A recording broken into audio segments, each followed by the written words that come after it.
നമസ്കാരം. യാത്രകൾ തുടരുകയാണ്. കണ്ണെത്താ ദൂരത്തേക്ക് യാത്ര ചെയ്യുമ്പോൾ കണ്ണെത്തുന്ന ദൂരത്ത് കൺകുളിർക്കെ കാണാൻ മനസ്സിന് ഉല്ലാസം നൽകുന്ന കാഴ്ചകളുള്ളപ്പോൾ നാം എന്തിന് കയ്യെത്താ ദൂരത്തേക്ക് യാത്ര ചെയ്യണം? ഇവിടെ അടുത്ത് തന്നെ ഒരു മുസ്ലിം ദേവാലയമുണ്ട്. അവിടെ ഒന്ന് കയറുക. അതിനുശേഷം ഒരു ആർച്ച് ബ്രിഡ്ജുണ്ട്. നമ്മുടെ ബ്രിട്ടീഷ് കാലത്ത് നിർമ്മിച്ചതാണ് എന്ന് എല്ലാവരും പറയുന്ന അവിടെ ഒന്ന് കയറണം. പിന്നീട് പാലരുവി, അങ്ങനെ ധാരാളം സ്ഥലങ്ങളുണ്ട്.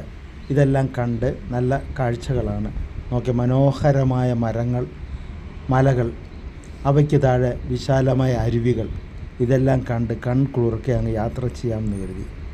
യാത്രകൾ ആസ്വദിക്കുന്നവർക്ക് ഇത്തരം യാത്രകൾ ചിലവ് കുറഞ്ഞ രീതിയിൽ പോകാൻ വളരെ എളുപ്പമാണ്.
കുത്തനെയുള്ള ഇറക്കവും കൊടും വളവുമാണ്.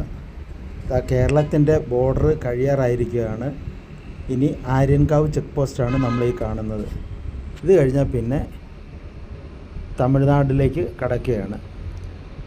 ഏറ്റവും രസകരമായ ഒരു കാര്യം എന്തെന്ന് വെച്ചാൽ, നമ്മൾ തമിഴ്നാട്ടിലേക്ക് ചെല്ലുമ്പോഴാണ് ഏറ്റവും കൂടുതൽ തെങ്ങുകൾ കാണുന്നത്.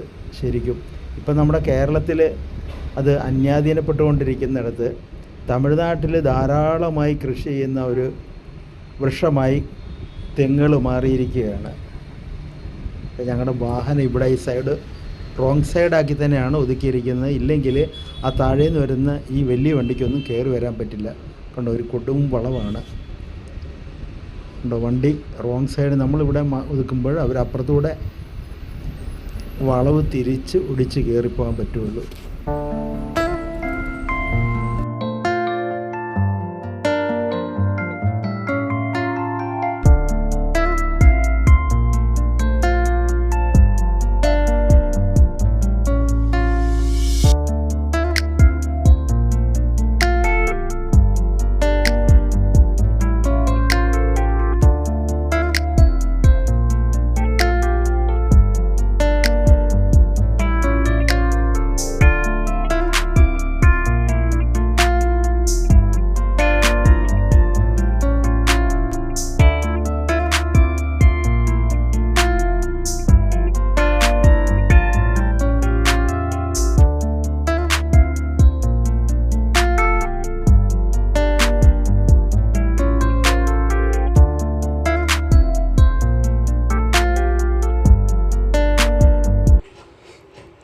തുണി കൊണ്ട് നിർമ്മിച്ച ആർച്ച് ചില വീടുകളുടെ മുന്നിൽ കാണാനിടയായി. ഞങ്ങളത് അന്വേഷിച്ചപ്പോഴാണ് ആ വീട്ടിൽ ഉടനെ വിവാഹം ഉണ്ട്, അടുത്ത ദിവസം വിവാഹം നടക്കും എന്നുള്ളതിനുള്ള മുന്നറിയിപ്പായിട്ടാണ് ഇത്തരം ആർച്ചുകൾ അവർ വെക്കുന്നത് എന്ന് പറയുന്നത്. അതൊരു തുണി കൊണ്ട് നിർമ്മിച്ച ആർച്ചാണ്. കണ്ടോ, ഇതാണ് അവിടുത്തെ ഒരു സിംബൽ, അടയാളം. പിന്നീട് കൗതുകകരമായ ഒരു കാഴ്ച എന്ന് പറയുന്നത് തേങ്ങ ഇടുന്നതാണ്. നമ്മുടെ നാട്ടിലൊക്കെ തെങ്ങിൽ കയറി തേങ്ങ വെട്ടിയിടുകയാണെങ്കിൽ ഇവിടെ വലിയ തോട്ടി ഉപയോഗിച്ചും വലിയ തെങ്ങിൽ നിന്നും വലിയ തോട്ടി ഉപയോഗിച്ച് തേങ്ങ ഇടുന്നത് കണ്ടില്ലേ? എത്ര വലിയ തെങ്ങാണെന്ന് നോക്കൂ. ആ തെങ്ങിൽ അത്രയും വലിയ തേങ്ങ ഉപയോഗിച്ച് ചെത്തി താഴേക്ക് ഇടുക. അവരുടെ തലയിലും മേത്തും ഒന്നും വീഴുന്നില്ല. നോക്കിയാൽ രസകരമായൊരു കാഴ്ചയാണ്.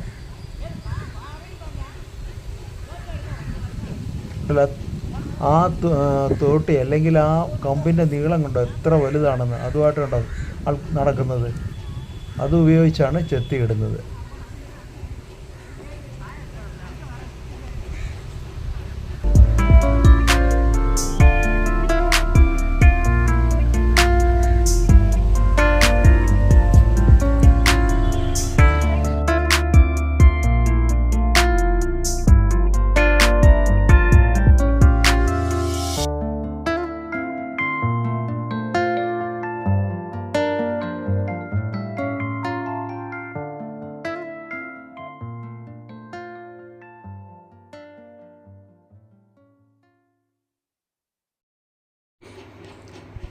ഞങ്ങൾ അച്ചൻകോവിൽ വനാതിർത്തിയിലേക്ക് കടക്കുകയായിരുന്നു.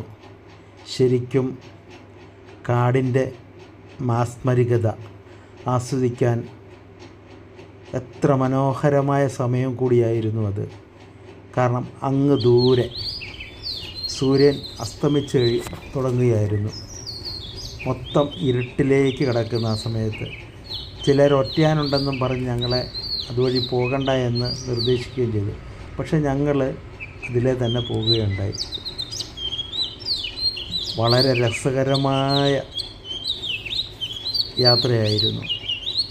ഇത്തരം യാത്രകൾ നിങ്ങൾക്കും ആസ്വദിക്കാം. ഇതുപോലെ ഏറ്റവും ചിലവ് കുറഞ്ഞ രീതിയിൽ ഇനിയും ഇത്തരം ചിലവ് കുറഞ്ഞ യാത്രകൾ ആസ്വദിക്കാനും കാണാനും അറിയാനും നിങ്ങൾ സബ്സ്ക്രൈബ് ചെയ്യുക, ലൈക്ക് ചെയ്യാനും മറക്കരുത്. കാടിൻ്റെ ഇനിയുള്ള ഇരുട്ടിലേക്ക് ഞങ്ങൾ കടക്കുകയാണ്. ഒരുപക്ഷെ കൂടുതൽ ഇനിയും വീഡിയോ എടുക്കാൻ പറ്റിയെന്ന് വരില്ല. കാരണം ഇരുട്ട് നല്ലപോലെ മൂടി. പുറത്തിറങ്ങാൻ പറ്റുമെന്നും തോന്നില്ല. കാരണം ഒറ്റയാൻ്റെ ശല്യം ഉണ്ടെന്നുള്ള മുന്നറിയിപ്പ് തന്നിട്ടുള്ളത് കൊണ്ട് എത്രയും വേഗം കാടിൽ നിന്നും പുറത്ത് കിടക്കണം. ഏകദേശം 4 മണിക്കൂറോളം ഇനി കാട്ടിലൂടെ സഞ്ചരിക്കേണ്ടതാണ്. അപ്പം വീഡിയോ ഇഷ്ടമായെങ്കിൽ നിങ്ങൾ ലൈക്ക് ചെയ്യാനും ഷെയർ ചെയ്യാനും സബ്സ്ക്രൈബ് ചെയ്യാനും മറക്കരുത്. വീണ്ടും അടുത്ത വീഡിയോയിലേക്ക് വരുന്നതുവരെ എല്ലാവർക്കും ഗുഡ് ബൈ.